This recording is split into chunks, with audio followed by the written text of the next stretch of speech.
अस्सलाम वालेकुम। आज हम बात करेंगे दिल पे दस्तक के 14 एपिसोड के बारे में। तो वीडियो शुरू करने से पहले हमारे चैनल को सब्सक्राइब कर लीजिए अगर अभी तक आपने नहीं किया, ताकि हमारी हर न्यू वीडियो आप तक पहुंच सके।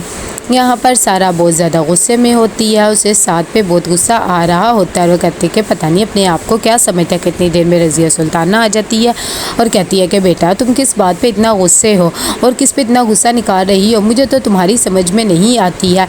सारा कहती है कि दादी आप भी मुझसे बात ना करें, आपको सारे ज़माने में सिर्फ एक संजीदा खाला ही मिली थी फेशियल करवाने के लिए, उन्हें पैसे दिए कि नहीं। उसकी दादी कहती हैं कि दिए हैं। इतनी देर में वो ऊपर छत पे जाती है तो साथ भी वहाँ पर आ जाता है और कहता है कि लगता है तुम बहुत खुश हो और प्रिपरेशन की तैयारी करिए, आखिर कल को तुम्हारे भाई की बर्थडे है ना, शायद तुमने सारी चीज़ों का अरेंजमेंट करना है। ये बात सुनकर सारा को और गुस्सा आ जाता है और वो कहती है कि मेरा दिमाग ख़राब करने की ज़रूरत नहीं, तुम्हारे से बड़ा फसादी मैंने आज तक नहीं देखा है। जब वो बातें कर ही रहे होते कि अयाज़ और रुबीना भी देख लेते और कहते कि सारा दिन भी ऑफिस में तो छत पर भी जा के बातें करते हैं। अयाज़ कहता है कि देख लो यही मोहब्बत है। वो बेचारी चुप हो जाती है। दूसरी तरफ यहाँ पर यास्मीन आती है बर्तन लेकर।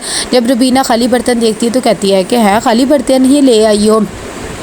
ये बात देखकर बेचारी यास्मीन भी परेशान सी हो जाती है और कहती है कि तुम्हें पता है ना घर का क्या माहौल चल रहा है, तो हम बस कुछ ध्यान ही नहीं रहा, कुछ ज़्यादा पकाया भी नहीं था, बस इस वजह से, वरना मैं खाली बर्तन कभी ना लाती। रुबीना कहती कि नहीं मैं तो वैसे ही कह रही हूँ, हम लोगों में कौन सा ऐसी फॉर्मेलिटी होती है और मुझे बिल्कुल बुरा नहीं लगा कि इतनी देर में वहाँ पर नाजी आती है शरबत लेकर। ये बात देखकर रुबीना कहती है कि वाह तुम बिना कहे ही शरबत ले आई है। जैसे ही यास्मीन शरबत पकड़ती है उसे पता लग जाता है कि रुबीना को अच्छा नहीं लगा, तो कहती कि नहीं मैंने तो पीना भी नहीं है और वैसे भी मुझे प्यास नहीं है, फिर कभी आऊँगी तो पी लूँगी। वो शरबत ऐसे ही छोड़ के चली जाती है। दूसरी तरफ संजीदा बहुत ज़्यादा चीज़ें लेकर आती है डेकोरेशन की और आकर जनी को कहती है कि बेटा ये सब कुछ मैं तुम्हारी बर्थडे के लिए लेकर आई हूँ और मैं खुद सब कुछ सजाऊँगी, बस साथ आने वाला तुम उसके साथ शॉपिंग पे जाना। इतनी देर में साथ भी आ जाता है। वो कहती है कि मेरे बेटे को बहुत अच्छी सी शॉपिंग करवानी है, जो इसका दिल करे इसे वही ख़रीद के देना है, अपने जैसी सी शॉपिंग करवा देना, साथ ही क्रेडिट कार्ड भी देती है। ये सब चीज़ें सारा भी देख रही होती है। वो लोग जीप में जाकर बैठते हैं तो साथ कहता है कि भाई तुम्हारे तो दिन ही बदल गए, कहाँ तुम एक वक्त में नौकर थे और अब देखो इस घर के मालिक बन गए हो।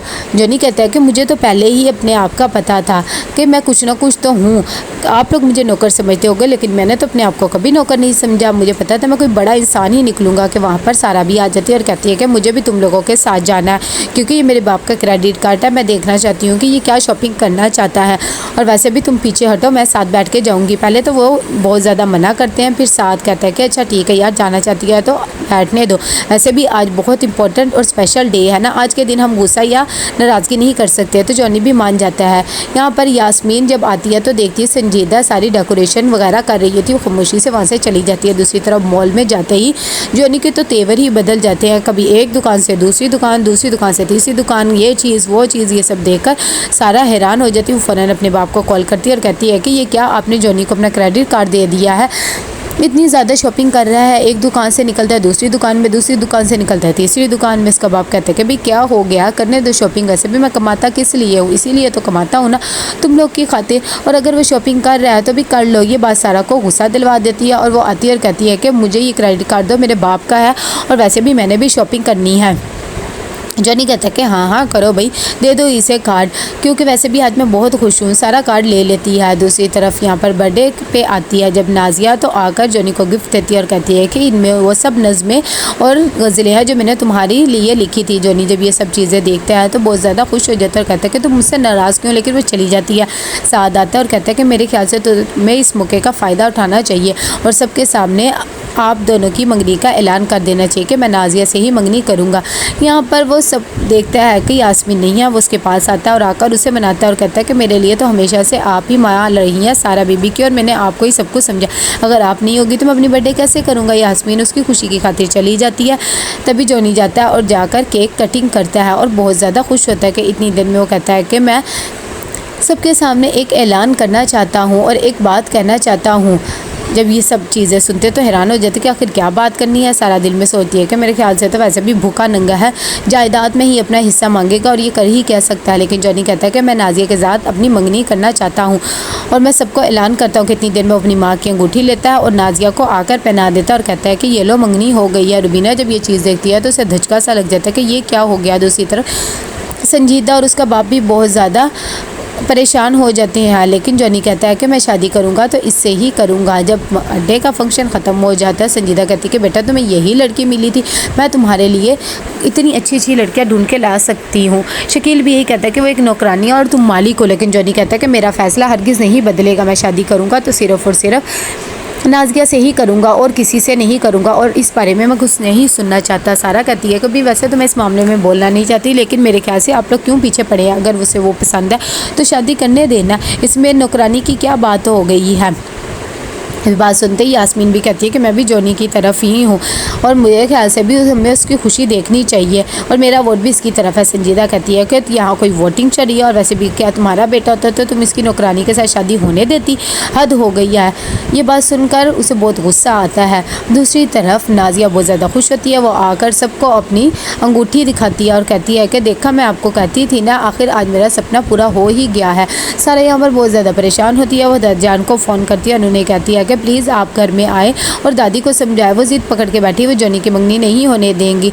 जब अब्दुल गनी ये बात सुनता है तो कहता है कि अच्छा ठीक है बेटा, तुम बिल्कुल भी परेशान ना हो, मैं अभी अता और रज़िया सुल्ताना को समझा देता हूँ। इतनी देर में वो साद के पास जाता है और कहता है कि मेरे साथ ऊपर चलो। साद कहते हैं कि भाई मैं क्या करने जाऊँगा। उसके दादा फिर भी उसे ऊपर ले जाते हैं और जाकर रज़िया सुल्ताना को समझाते हैं और कहते हैं कि वो दोनों एक दूसरे से मोहब्बत करते हैं, तुम्हें मान जाना चाहिए, इसमें कोई इतनी बड़ी बात नहीं है।